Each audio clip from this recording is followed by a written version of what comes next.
amen. Ibimukwiye mu gihe cyabyo.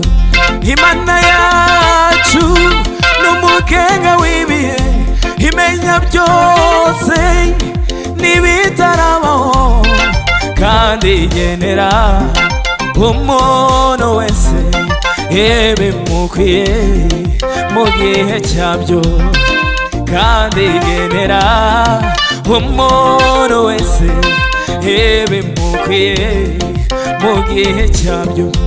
Imana yacu n'umugenga w'ibihe, imenya byose n'ibitarabaho, kandi igenera umuntu wese ibimukwiye mu gihe cyabyo, kandi igenera umuntu wese ibimukwiye.